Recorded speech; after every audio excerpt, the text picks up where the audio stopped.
영손과 기도. 찬미 예수님. 그때 예수님께서 다 말씀하시자 어떤 바리사이가 자기 집에서 식사하자고 그분을 초대하였다. 그리하여 예수님께서는 그 집에 들어가시어 자리에 앉으셨다. 그런데 그 바리사이는 예수님께서 식사 전에 먼저 손을 씻지 않으시는 것을 보고 놀랐다. 그러자 주님께서 그에게 이르셨다. 정녕 너희 바리사이들은 잔과 접시의 겉은 깨끗이 하지만 너희의 속은 탐욕과 사악으로 가득하다. 어리석은 자들아, 겉을 만드신 분께서 속도 만들지 않으셨느냐? 속에 담긴 것으로 자선을 베풀어라. 그러면 모든 것이 깨끗해질 것이다. 주님의 말씀입니다.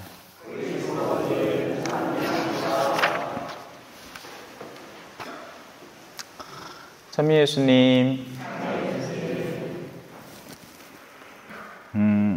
오늘 독서와 복음은 조금은 쉽게 보이지만 난해합니다. 안에 있는 것과 바깥으로 드러나는 것에 대한 차이를 서술하면서 무엇이 진짜 더러운가에 대한 이야기를 다루고 있기 때문에 그렇습니다. 뭐 억시 설명해 줄 게 많나 봐요. 가만히 놔두시는 게 제일 편안합니다. 자, 집중하십시오. 그래서 거듭 이야기합니다. 우리의 내면의 영역에 존재하는 것과 외견에 존재하는 것의 차이, 그리고 무엇이 진짜 더러운 것인가에 대한 올바른 숙고가 깃들어 있습니다. 사실 우리는 주로 겉에 매진합니다. 돈을 벌려는 이유도 사실상 거의 대부분이 외적인 것에 달려 있습니다. 어떤 집에 사는가? 얼마만한 가격의 집인가? 몇 평짜린가? 어느 동네에 위치해 있는가? 이거 다 뭐죠? 외적인 영역입니다. 그 가운데에서 무언가 내적인 것을 다룬다? 거의 없습니다. 복장은 어떨까요? 양복을 입었느냐? 꾀죄죄한 잠바를 입고 왔느냐? 화장을 했느냐? 맨 얼굴인가? 성형을 해가 인물이 꽤 괜찮게 나왔는가? 뭔신기 있는가? 이 모든 것들이 외적인 영역에 달려 있습니다. 그 가운데에서 내면을 살펴보는 사람은 거의 없다시피 할 수 있습니다. 그래서 세상에 살아가는 사람들은 이 외적인 것을 굉장히 중시 여깁니다.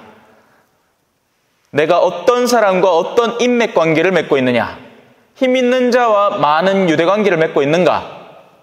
반면 나는 가난하고 소외된 이를 진정으로 돌보고 있는가? 정말 가난한 이들은요, 자기가 가난하다는 소리도 못하는 사람이 진짜 가난한 사람입니다. 보통 징징대는 사람 치고 진짜 가난한 사람이 없습니다. 그 사람은 목소리를 낼 수 있기 때문이죠. 진짜 힘없고 무력한 이들은 누구냐면 지금 싸우고 있는 양측의 전쟁에서 무참히 죽어나가는 어린아이들이 가장 힘없는 목소리입니다. 걔들은 누가 귀를 기울여 주지도 않아요. 무슨 정당들끼리 어쩌고 저쩌고 싸우고 정치 이론이 어떻고 저떻고 그러면서 내가 피해자네, 뭐 우네 마네 이런 것들이 중요한 게 아니라 정말 힘없는 이에게 누가 돌봄을 하고 있는가가 가장 중요한 일이 됩니다. 이제부터 슬슬 내면적으로 들어가야 됩니다. 아까 얘기했죠. 일단 큰 집을 한번 살펴봅시다. 크고 화려하고 거대하고 값비싼 집. 그 안에는 뭐가 있을까요? 그런 집을 지금까지 추구하고 마련해온 사람들이 거기에 흔히 살고 있습니다. 어쩔 수 없어. 나는 작은 쪼맨한 아파트 그냥 내 필요한 데 살면 되는데 어쩔 수 없어가 이 큰 집에 산다는 사람은 잘 없습니다. 큰 집은 과도하게 자신을 희생하면서까지 그 거대한 것을 유지하고 자기 만족을 위해서 또 다른 사람에게 과시용으로 갖는데 잔뜩 애를 써온 결과물이 되는 거죠. 그렇다면 그 안에 사는 사람들 치고 내면이 평탄한 사람이 잘 없습니다. 속 시끄럽습니다. 크기와 규모와 거대함을 위주로 자신의 내면을 발달시켜 왔기 때문에 흔히 허영심에 사로잡혀 있는 사람들, 이기심과 탐욕에 사로잡혀 있는 사람들이 더 많습니다. 그래서 오히려 없는 영역에 사는 사람들이 나누기를 쉽게 나눕니다. 있는 사람들이 더 짭니다. 이건 제가 양측을 다 겪어봐서 압니다. 있는 놈이 더해요. 없으마 잘 나눕니다.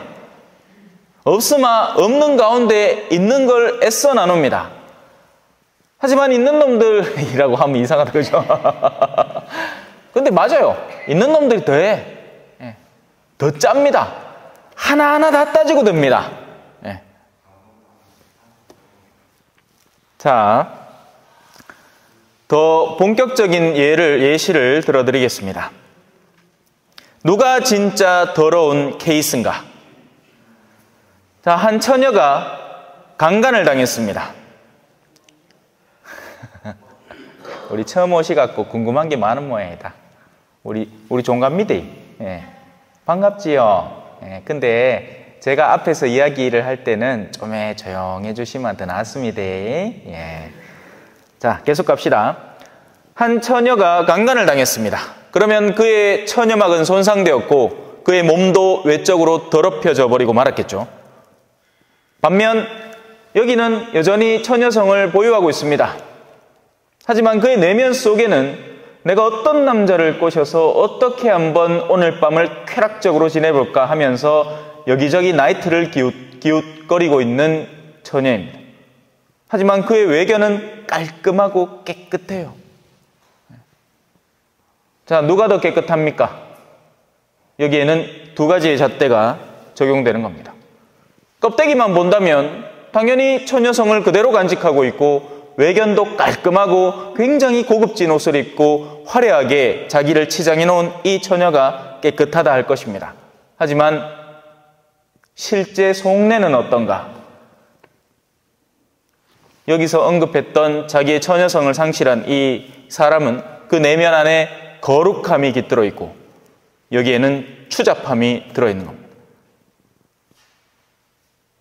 이 내면을 볼 줄 아는 시야를 갖춰 나가도록 우리의 이 성경 말씀과 복음은 우리를 자꾸 훈련시켜주고 단련시켜주는 겁니다. 자, 먼저는 복음입니다. 나는 복음을 부끄러워하지 않습니다. 왜 그럴까요? 이 복음이라는 것은 단적인 예로 이제 또 우리 성당에는 자 끝에 그림 하나 있다. 저 거꾸로 매달린 십자가 보이죠? 우리가 전하는 복음은 저겁니다. 십자가라는 것은 그 가운데 보면 상처 있고 피를 철철 흘리는 사람이 매달려 있습니다. 굉장히 사실은 처참한 광경입니다. 우리나라는 애써 그걸 이쁘게, 그게 표가 안 나게 우리 십자가의 길 14처만 해도 굉장히 약간은 추상적으로 갈수록 시대가 더 현대미술화되면서 이 14처의 그림 자체도 더 추상화되고 그냥 한참을 보고 이게 뭘까? 미리 내용을 아는 사람이나 보면 이해를 할까? 근데 옛날에는 그러지 않았어요. 14처의 길은 그 처참함을 고스란히 묘사를 합니다. 진짜 매 맞아서 피를 철철 흘리는 사람을 거기에 그대로 걸어놓고 우리더러 그것을 따르라 하는 겁니다. 왜냐하면 그것이 복음이기 때문입니다. 여기서 말하는 복음이라는 것은 마늘볶음, 멸치볶음 이런 볶음이 아니고 기쁜 소식, 복된 소리, 그래서 그걸 음역으로 해서 복음이라고 하는 겁니다.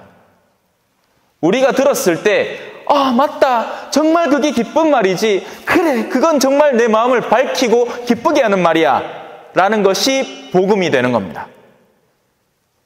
세속 사람들에게는 뭐가 복음일까요? 아까 제가 얘기했죠. 너에게 큰 집을 하사하노라. 오, 예.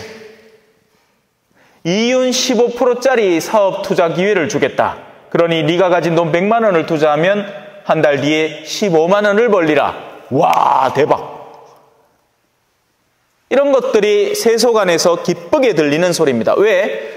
그 소리와 나의 내면이 같이 공명하기 때문이죠. 돈 벌고 싶다는 나의 내면과 돈 벌게 해주겠다는 외견의 소리가 맞물려서 같이 움직이고 떨리는 겁니다. 그래서 역으로 이 복음은 세속 사람들에게는 부끄러움이 됩니다. 왜? 자, 오늘 복음을 하나 보여드릴게요. 속에 담긴 것으로 자선을 베풀어라. 왜 그래야 되는데요? 내 끼인데 와. 내가 이거 벌어드린다고 얼마나 고생했는지 압니까? 근데 그거를 아무것도 안 한 것처럼 비는 저 가난한 사람들에게 넌 갈라주라고? 말도 안 되는 소리 하지 마이소.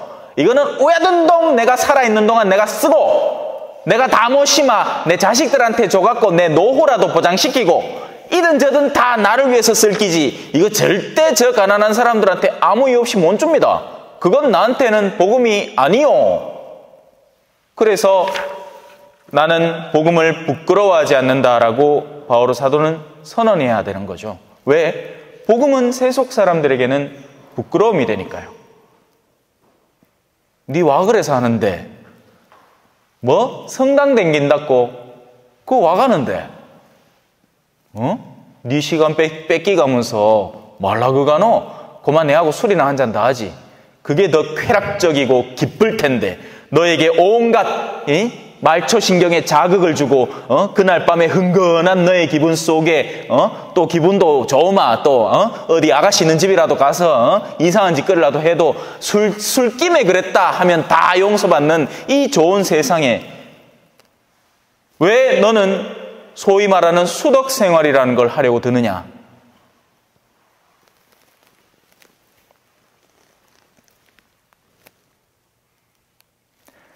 세상이 창조된 때부터 하느님의 보이지 않는 본성, 곧 그분의 영원한 힘과 신성을 조물을 통하여 알아보고 깨달을 수 있게 되었습니다. 따라서 그들은 변명할 수가 없습니다. 사람은 누구나 변명할 수 없습니다. 왜? 그렇게 쾌락을 쫓아가는 와중에도 내가 만약에 극하면서 길바닥에 쓰러졌을 때 누군가 나에게 다가와서 자신의 선을 베풀어서 나를 얼어 죽지 않게 도와주기를 내심 바라고 있다면 그는 사랑과 선이라는 것이 어떤 것인지를 알기 때문입니다.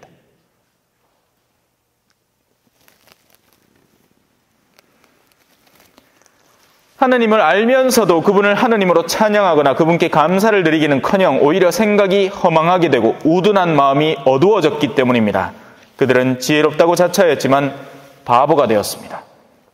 그리하여 하느님께서는 그들에게 심판을 가하시니 그들의 마음의 욕망으로 더럽혀지도록 내버려 두시어 그들이 스스로 자기들의 몸을 수치스럽게 만들도록 하셨습니다. 그 누구도 이 선언에서 자유로울 수 없을 것이고 심지어는 신앙인들도 마찬가지입니다. 우리는 그냥 믿음스런 외적 활동으로 신앙 활동을 할 게 아니라 진정한 내면의 회개를 통해서 신앙 생활을 해야 됩니다.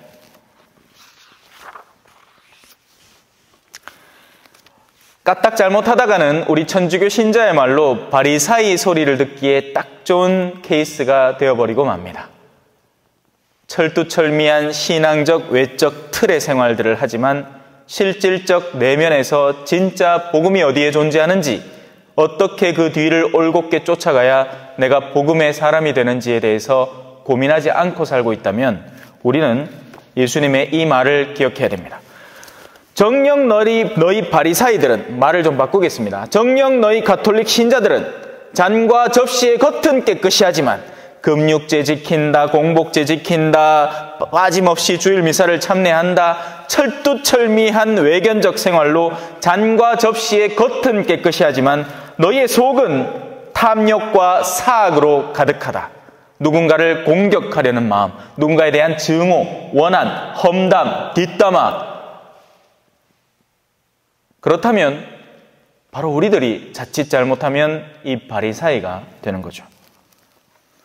속에 담긴 것으로 자선을 베풀어라. 그러면 모든 것이 깨끗해질 것이다. 우리의 내면이 깨끗할 때 외면도 절로 정화됩니다. 심지어는 육체까지도 영혼에 순종해서 우리의 영혼이 올곧게 설 때 진짜 치유가 이루어집니다. 수많은 사람들이 제가 치유한수 해주겠다 하면 몰려옵니다. 근데 모르는 게 하나 있죠. 이 치유한수의 효능은 언제 발휘될 것인가? 그것은 자신의 이기적인 목적으로 치유를 받을 사람에게는 절대로 가는 은총이 아닙니다. 주님의 뜻에 맞게 살겠다는 내적 결의가 선행될 때 그 치유한수가 효과를 발하는 거죠. 아멘. 찬미 예수님, 겸손과 기도.